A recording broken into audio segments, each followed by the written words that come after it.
Hey there, good morning everybody. Hope everybody's doing well and managing during this time okay.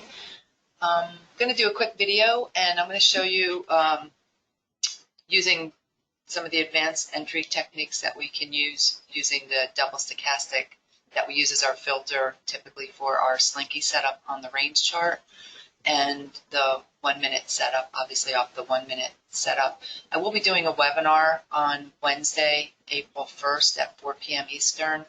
And so if you want information on that, just go to my site and you'll see up at the top of the homepage the tab for the upcoming webinar. Okay, and all the information will be there. So I'll just show you a couple examples here. This is this morning. This is CL over here on the left and on a 5-range chart. CL on a 1-minute chart here. And then I have 6E on a 5-range and 6E on a 1-minute chart here. And so here's our double stochastic that we use for our filter for the setups that we mainly trade. And you could trade off of a smaller range chart in a quieter market, and you may find that you need a larger range chart in a more volatile market. And so basically the setup for the two charts, the slinky on the range and then the 1 minute, are very similar with the exception to the settings on the super trend stop, and I'll give you all the settings and so forth in the webinar. I won't take the time right now, but basically we're looking for entering in on the bar that closes above or below the super trend stop with our stochastic agreeing here. And so I'm lucky enough to have Gordon around because he programmed these indicators for NinjaTrader 8. So it's telling me what direction I'm looking for. It's either going to say shorts, longs OB when it's in overbought territory, or shorts OS when it's in oversold. So contrary to what most people believe, when this red line's in overbought, I'm still looking for buys, and when it's in oversold, I'm still looking for shorts. Because what you have to remember is that this is a stochastic with larger setting inputs, so it is going to move slower. And you'll find that if you go back to a trending move or trending day, that very often that red line is going to remain in overbought for the majority of the move up and in oversold for the majority move lower. So that's why we use it that way. But for example, here's a short here, and this is pre-market, but here's a short here on CL. And so I would enter in under the low of this bar here. Now we call this a dipsy doodle, and I haven't talked very much about that, but it's when that stochastic green line comes up and almost kisses that red line. And you'll see that Gordon's indicator will put a yellow heads up arrow there. Basically, it's an arrow giving you a heads up. And so you can look for that on pullbacks in a moving market, or when you're getting your setup. That usually is a pretty powerful indication, because we would be looking at this as a short anyway, because we've got our green line below the red. So we could be interested in that, knowing where support is. And support for me would be the fair value area low.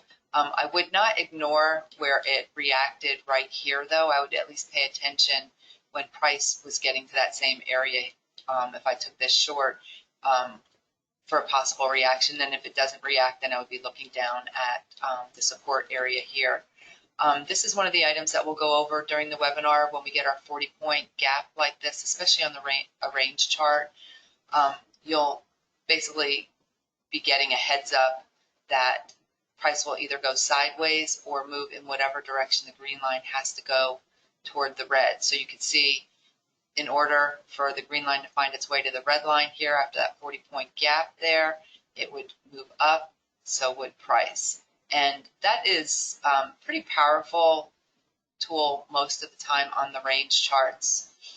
So just a heads up on that. Here you can see that I've got price trading here to support, getting my 40-point gap here. And so if you wanted to buy off support, that would be ideal for a buy off of support. When you're getting up here to resistance, this resistance area here is the Globex 50%, and this dashed line that you see here is the VWAP from the market profile. So, for example, if you look at this buy here, getting above the super trend stop, closing above, and it's technically valid. We got our green line above the red, but this is giving us a heads up that it's likely to stall and or pull back. You can see that it manages to get all the way up to resistance before it does actually stall or pull back. I mean, it stalls a little bit here for maybe 3 or 4 bars, and because it's on a range chart, this stall basically lasted about 5 minutes before it was able to pop higher. You'll notice that when it did manage to move higher here, that space had filled up here. So we can use those to our advantage very often. Also, divergence here. You can see higher high on price here than here. While looking at my green stochastic line, I have a lower high here than here. So that's a heads up that price is likely to pull back. So if I was at an area of resistance that I was expecting to hold, I can short off of that resistance. And worst case is that it only pulls back a couple bars. But realistically, if you're looking to short off resistance, you're looking at support as your target. If you're buying off support, you're looking at resistance as your target.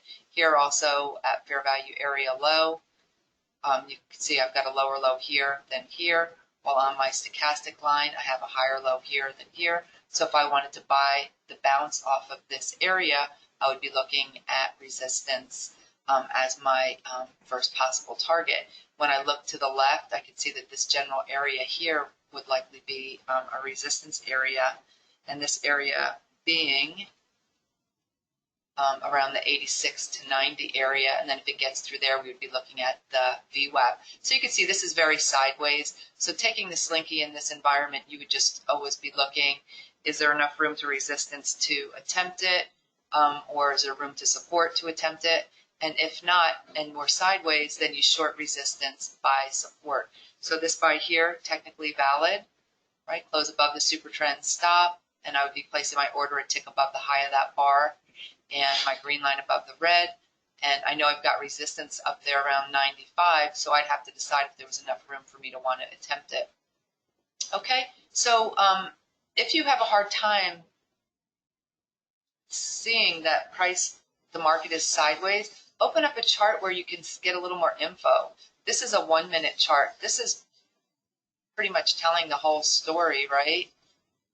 Pretty sideways. So when it's sideways, you're just plotting where your support areas are and where your resistance areas are. If you can't see it on the 1 minute, look at it on your 5 minute. It's giving you the same information, obviously, just fewer bars. Okay, you guys, so I hope that helps. And again, the information for the webinar will be on the website or in this email that you're going to receive from me. And if you have any questions, as always, feel free, and just use this time that you're stuck inside to your advantage. Okay, you guys? Have a great day.